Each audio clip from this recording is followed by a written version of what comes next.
ज्ञान गंगा गीता दर्शन। पूर्व प्रसंग में आप श्रवण कर रहे थे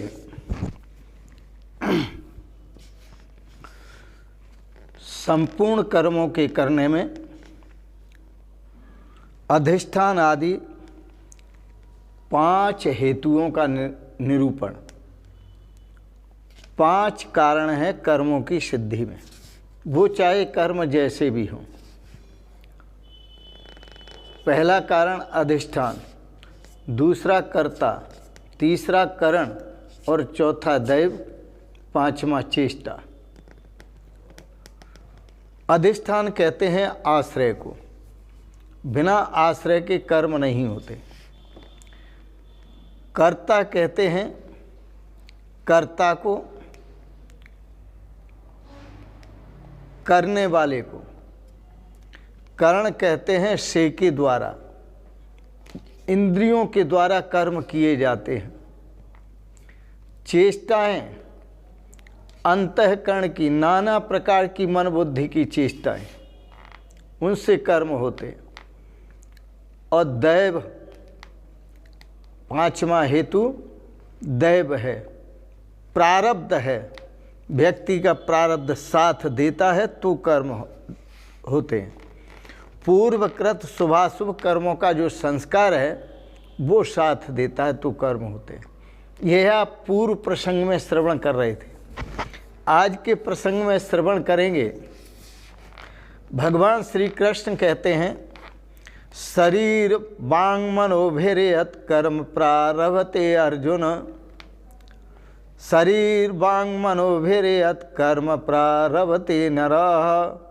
न्याय्यं वा विपरीतं वा पंचैते तस्य हेतवः।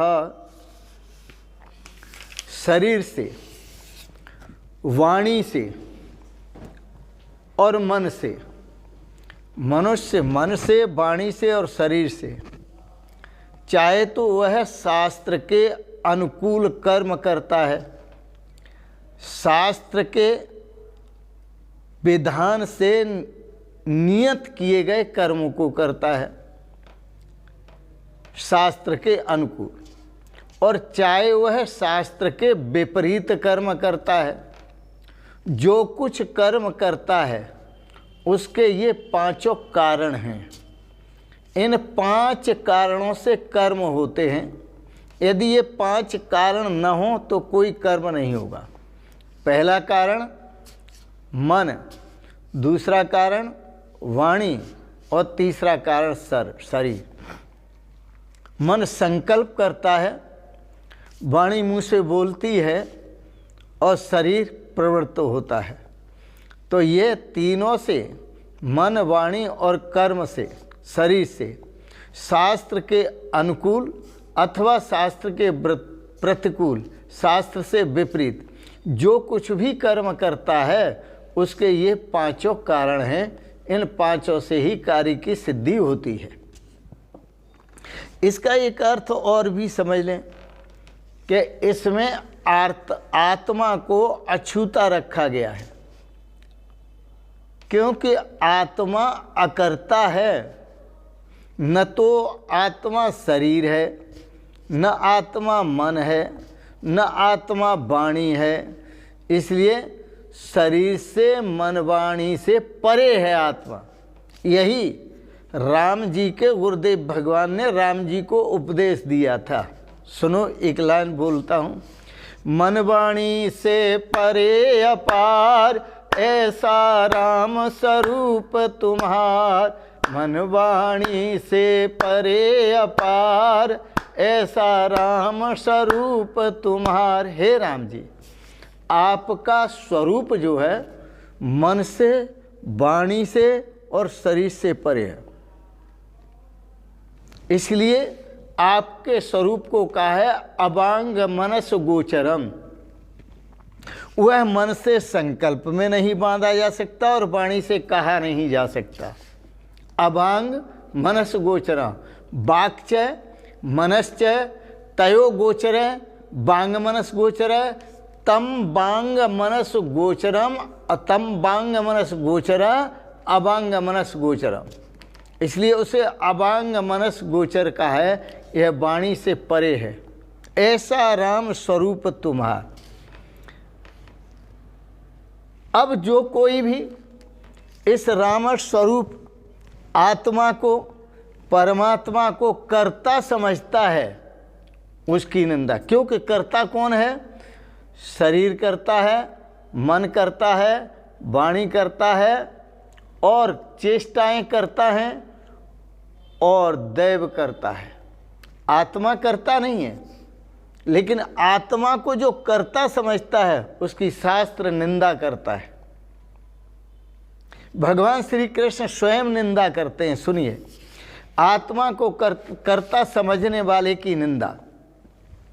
तत्रैवं सति कर्तारम आत्मानं केवलम तियः पश्यत अकृत बुद्धित्वा न पश्यति दुर्मति। भगवान श्री कृष्ण कहते हैं अर्जुन, परंतु ऐसा होने पर भी, जो अभी पूर्व में समझाया गया, ऐसा होने पर भी जो मनुष्य अशुद्ध बुद्धि वाला है। अब अशुद्ध बुद्धि का लक्षण क्या है? अशुद्ध बुद्धि का लक्षण है जिसकी बुद्धि भ्रष्ट होती है, जिसकी बुद्धि अशुद्ध होती है, अपवित्र होती है, वो कभी सत्संग नहीं करता।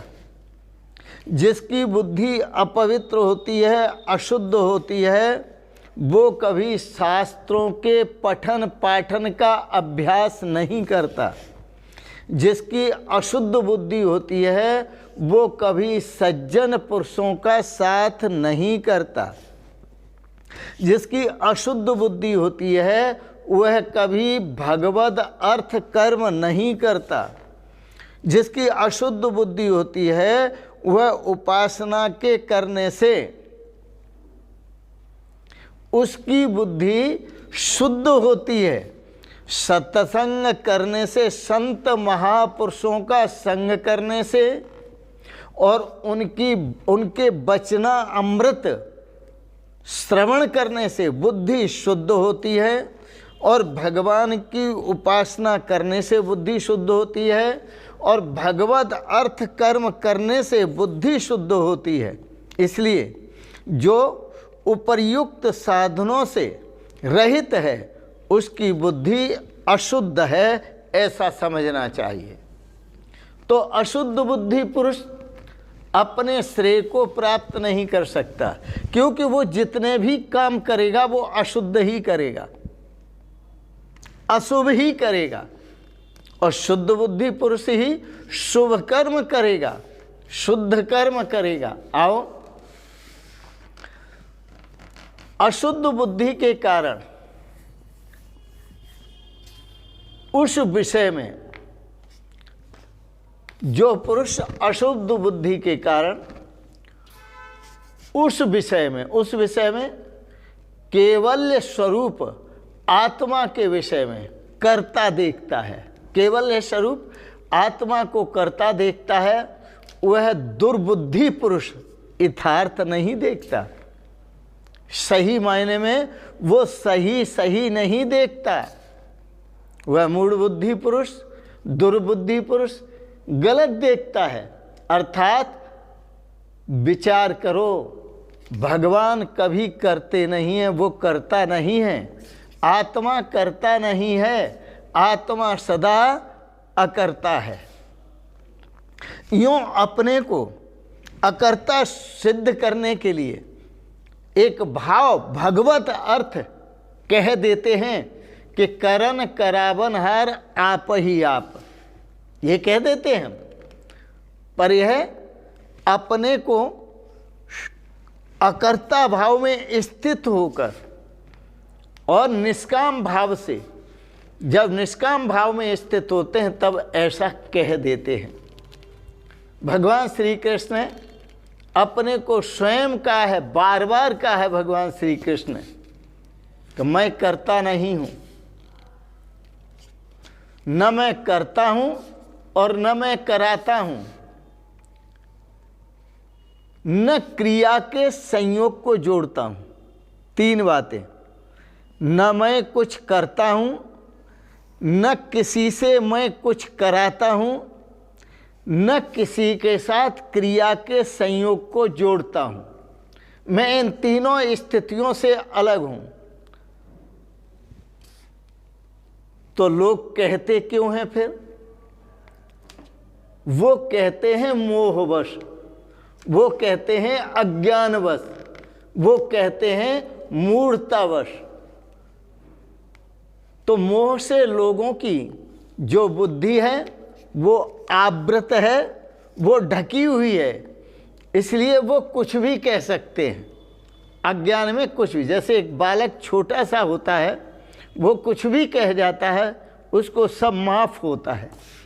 इसी प्रकार जो अज्ञानी पुरुष है, मोहग्रस्त पुरुष है, वो अज्ञान में कुछ भी कह सकता है। इसलिए भगवान श्री कृष्ण ने कहा, मोह एव महामृत्यु तस्मात् जहि भारत। हे भरतवंशी अर्जुन, यह मोह जो है महान मृत्यु है, इसको जीतो। मोह सकल व्याधिन कर मूला, यह मोह समस्त व्याधियों का मूल कारण है, रोगों का मूल कारण है। तिनते उपजत हैं पुण्य शूला, बहुत शूला, उससे बहुत सारे दुख उत्पन्न होते हैं मोहग्रस्त व्यक्ति को। उसके बावजूद भी जो 5 कारण बताए हैं कर्म के, कर्म होने के, कर्म सिद्धि के, उसके बावजूद भी जो कैवल्य स्वरूप आत्मा को करता देखता है, वो मूढ़ बुद्धि पुरुष है, वो दुर्बुद्धि पुरुष है, वो यथार्थ नहीं देखता है। दूसरा पक्ष कि मैं अकर्ता हूं, ऐसा कहते हुए भी भगवान श्री कृष्ण युद्ध के मैदान में ताल ठोंक करके आगे आ जाते हैं और अर्जुन को प्रेरणा देते हैं, युद्धस्व, अर्जुन युद्ध करो, मैं तुम्हारे साथ हूं, मैं खड़ा हूं तुम्हारे साथ, तुम युद्ध करो। और इसके साथ साथ कहते हैं, तुम सिर्फ अर्जुन खड़े हो जाओ, युद्ध तो मैं करूंगा, इन बड़े बड़े योद्धाओं का संहार तो मैं करता हूं, तुम निमित्त मात्रम भव सव्यसाचिन। हे सव्यसाची, सव्यसाची का मतलब सीधे हाथ से भी तीर चलाने वाला और उल्टे हाथ से भी तीर चलाने वाला। हे अर्जुन, तुझे दोनों प्रकार की सिद्धि है, तुम सिर्फ खड़े हो जाओ, निमित्त मात्रम भव, निमित्त मात्र खड़े हो जाओ, करता धरता तो मैं हूं। निमित्त बनकर तू खड़ा रह, सिर्फ खड़ा रह, बाकी काम तो मेरा है। वस्तुतः वे महापुरुष कहना क्या चाहते हैं, वो भगवान श्री कृष्ण कहना क्या चाहते हैं, उनकी बात को भी समझो। भगवान कहते हैं, प्रकृते क्रियमाणानि गुणै कर्माणि सर्वशः। जितने भी कर्म होते हैं वो प्रकृति में होते हैं, जितने भी कर्म होते हैं वह प्रकृति अपने आप में बरतती है, न तू करता है न मैं करता हूँ। प्रकृते क्रियमाणानि गुणै कर्माणि सर्वशः, और प्रकृति के जो गुण हैं वो अपने आप में बरतते हैं। तो गुणों का गुणों में आकर्षण होता है, प्रकृति के बीच में अपने आप में ही आकर्षण होता है। यह प्रकृति की सीमा में जो कुछ होता है प्रकृति की सीमा में होता है, भगवान न करते हैं और न कराते हैं। इस रहस्य को समझें और बहुत समीज से समझें। जो अनन्य भाव से भगवान को पकड़ते हैं, जो अनन्य भाव से भगवान के साथ एक हो जाते हैं और जो अनन्य भाव से अपने हृदय देश में भगवान श्री का दर्शन करते हैं, साक्षात्कार करते हैं, ऐसे साधक प्रकृति के आकर्षण की सीमा से मुक्त हो जाते हैं, निकलकर बाहर हो जाते हैं, वो उस मुक्त क्षेत्र में आ जाते हैं। इसलिए अनुरागी पुरुष के लिए, तत्वज्ञ पुरुष के लिए, भगवान अपने अनन्य भक्त के लिए ताल ठोंक करके खड़े हो जाते हैं और उसकी रक्षा करते हैं, केवल उसी के लिए भगवान रक्षा करते हैं, उसी की रक्षा करते हैं जो उनके स्वरूप का चिंतन करते हैं, जो चिंतन करते हुए परमात्मा स्वरूप में स्थित रहते हैं, जो ब्रह्मात्मय के भाव में स्थित हो जाते हैं, भगवान उन्हीं की रक्षा करते हैं। भगवान अपने स्वरूप की रक्षा करते हैं, जो भगवान के स्वरूप के साथ एक स्वरूप हो जाते हैं। मैं आपको एक पद सुना रहा हूं, बड़ा सुंदर है, मुझे बहुत अच्छा लगा।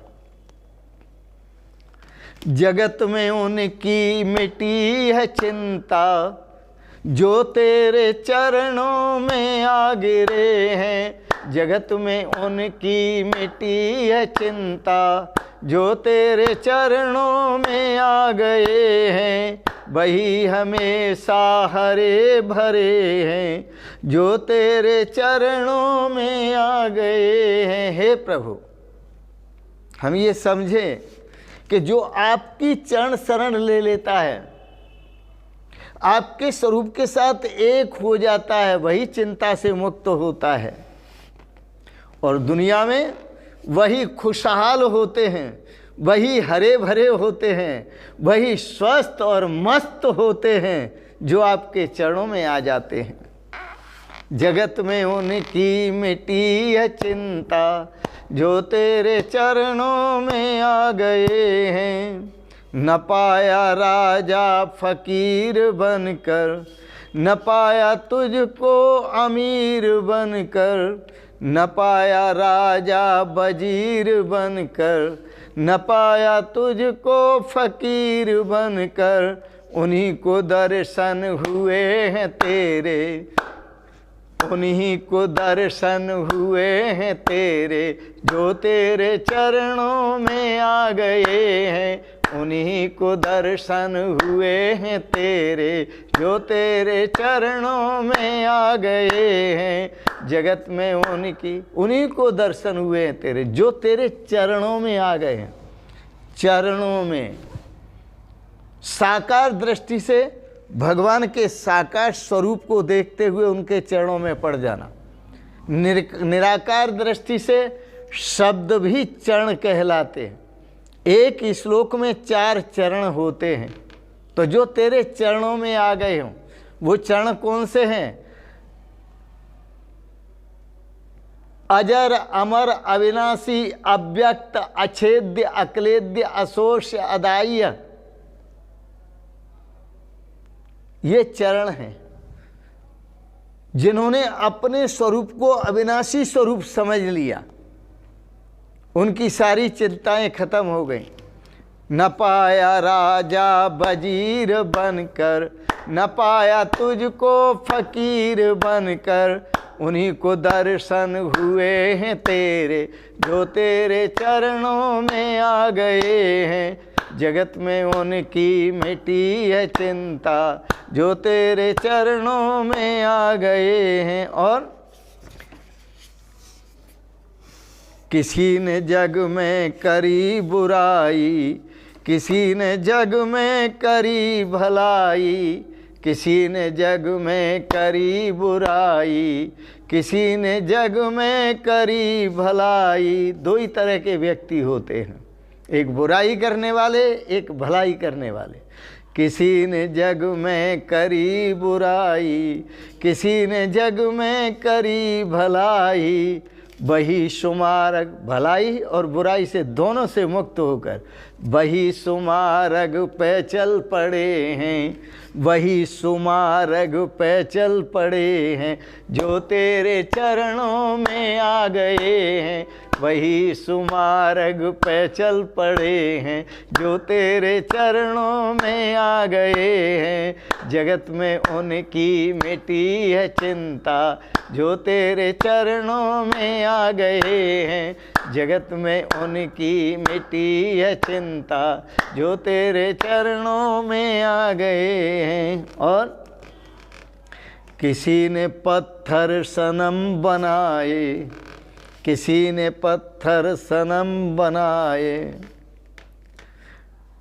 खुदा ने जिसको आँखें दी, खुदा ने जिसको आँखें दी, वह पत्थर में खुदा देखे। बड़ा गजब का शेर है, लाख रुपए का।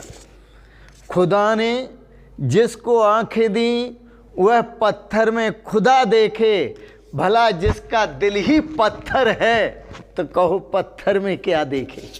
जिसकी आँखें ही पत्थर हैं, जिसका दिल पत्थर है, तो उसे परमात्मा कभी दिखाई नहीं देते कहीं भी, वो पत्थर ही दिखाई देते। किसी ने पत्थर सनम बनाए, कोई भटकता है तीर्थों पे। किसी ने पत्थर सनम बनाए, कोई भटकता है तीर्थों पे। वही तुझे दिल में पा गए हैं, वही तुझे दिल में पा गए हैं, जो तेरे चरणों में आ गए हैं। वही तुझे दिल में पा गए हैं, जो तेरे चरणों में आ गए हैं।